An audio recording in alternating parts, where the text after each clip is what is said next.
बिलासपुर से जानकारी है जहां पर पोस्टर वॉर एक बार फिर से छिड़ चुका है। दरअसल बीजेपी के एक पोस्टर को लेकर के कई सवाल उठ रहे हैं। अब इसमें एक नेता की फोटो ना होने को लेकर के सवाल उठाए जा रहे हैं। पोस्टर में रमन सिंह को इसमें जगह नहीं मिलती है और इसी को लेकर के दरअसल सवाल उठाए गए हैं। तो पोस्टर में रमन सिंह को जगह नहीं मिली है। नेता प्रतिपक्ष ने पोस्टर पर सफाई दी है। रमन सिंह हमारे मार्गदर्शक हैं, नारायण चंदेल ने कहा। वहीं ओम माथुर के स्वागत में ये पोस्टर लगाए गए। हालांकि उनकी तरफ से बाद में ये सफाई दी गई कि ये जो कार्यक्रम था ये स्वागत कार्यक्रम था ओम माथुर के लिए और इसीलिए इस पोस्टर में पूर्व मुख्यमंत्री डॉक्टर रमन सिंह का जो पोस्टर था वो उससे नदारद नजर आता है, गायब नजर आता है। लेकिन इसी को लेकर के अब लगातार सवाल उठाए जा रहे हैं। तो बीजेपी के पोस्टर पर राजनीति गरमाती हुई नजर आ रही है। नेता प्रतिपक्ष ने पोस्टर पर सफाई भी दी है। रमन सिंह हमारे मार्गदर्शक हैं, नारायण चंदेल की तरफ से कहा गया। साथ ही उन्होंने ये भी कहा बचाव करते हुए कि ओम माथुर के स्वागत में ही ये पोस्टर लगाए गए थे, इसलिए डॉक्टर रमन सिंह की फोटो उस पर नहीं थी। लेकिन बिलासपुर में पोस्टर पर सियासत होती हुई नजर आ रही है।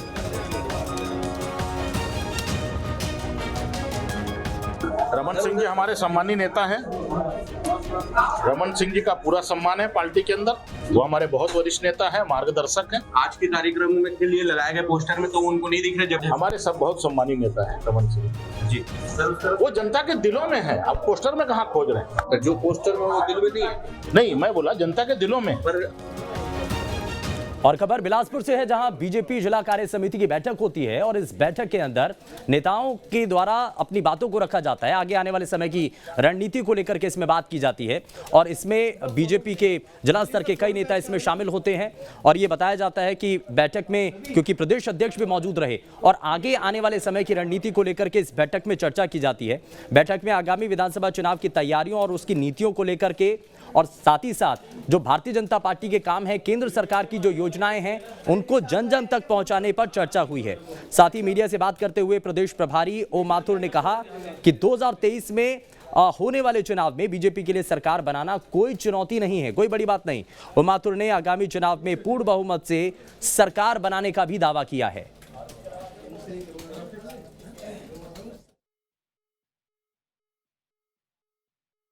कोई चुनौती नहीं मानता। मैं पहले दिन आया उस दिन एयरपोर्ट में बोल गया था, हम हर काम को, इस संगठन को खड़ा करना हमारी चुनौती है। हम हर काम को चुनौती के साथ लेते हैं, हर चुनाव को चुनौती के साथ लेते हैं, लेकिन पर्टिकुलर कोई नाम लेके कोई चुनौती वो हमारे लिए कोई चुनौती नहीं। मतलब यहाँ कम पड़ेगा तो दूसरे से ले लेंगे अपन। कम पड़ेंगे, क्यों कम पड़ेगा? पूर्ण बहुमत आप इंतजार करिए ना चुनाव रिजल्ट। तो मेरे पास वो रिजल्ट है ना, आपके पास रिजल्ट है।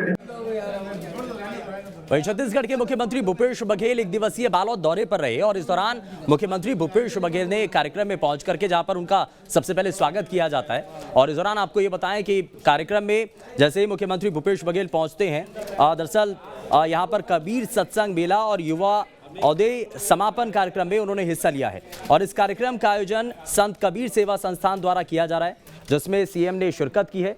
कार्यक्रम में पहुंचे सीएम का मंच पर भव्य स्वागत किया जाता है और इस दौरान उनके साथ महिला एवं बाल विकास मंत्री और क्षेत्रीय स्थानीय विधायक भी मौके पर मौजूद रहते हैं।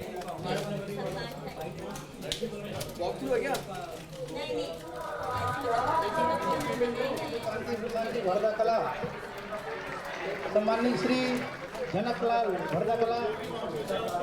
वहीं छत्तीसगढ़ के मुख्यमंत्री भूपेश बघेल रायपुर पहुंचे जहां पर एक कार्यक्रम में उन्होंने शिरकत की है और साथ ही इस कार्यक्रम में जैसे ही वो पहुंचते हैं तो सबसे पहले उनका स्वागत किया जाता है। वहीं इसी के साथ मुख्यमंत्री भूपेश बघेल ने सरकार के द्वारा चलाए जा रहे कई कार्यक्रमों के बारे में जानकारी भी दी है। दरअसल रायपुर जिले की तहसील तिल्दा के रायखेड़ा गांव में छत्तीसगढ़ मनवा कुर्मी समाज के 77वें वार्षिक राज्य अधिवेशन 2023 में वो शामिल होते हैं और बालोद जिले के डोंडी लोहारा विकासखंड के भालू कोन्हा गांव भी वो पहुंचते हैं जहां पर सदगुरु कबीर स्मृति महोत्सव में भी वो शामिल हुए और बालोद जिले के गुंडरदेही विकासखंड के भालू कोन्हा गांव में मंदिर दर्शन का भी उन्होंने कार्यक्रम रखा। मनवा कुर्मी क्षत्रिय समाज के लिए मुख्यमंत्री भूपेश बघेल ने कई बड़े ऐलान भी किए हैं। सम्मानित करते हुए हर्षित है। मैं अपन क्षेत्र में सामाजिक भवन मांगते तो दे देता हूँ, शासकीय भवन जमीन में बनते, लेकिन समाज के खुद के संपत्ति होना चाहिए। ये हम शहर में देखते हैं दूसर मन से मांगते हैं, लेकिन हमारे खुद के समाज के भवन बनना चाहिए छत्तीसगढ़िया मन के। तेकर बार ये नीति बनाया कि 10% में वो जमीन मिली तो मल्ला, तो वो कर हिसाब से तो मन मांगा, तो मैं निश्चित रूप से जमीन भी उपलब्ध कराऊं और भवन पर पैसा भी उपलब्ध कराऊं। आज के बात कहते हुए अपन माडिल में विराम देता हूं। धन्यवाद। जय हिंद, जय छत्तीसगढ़, बोले समाज गंगा की। और प्रवासी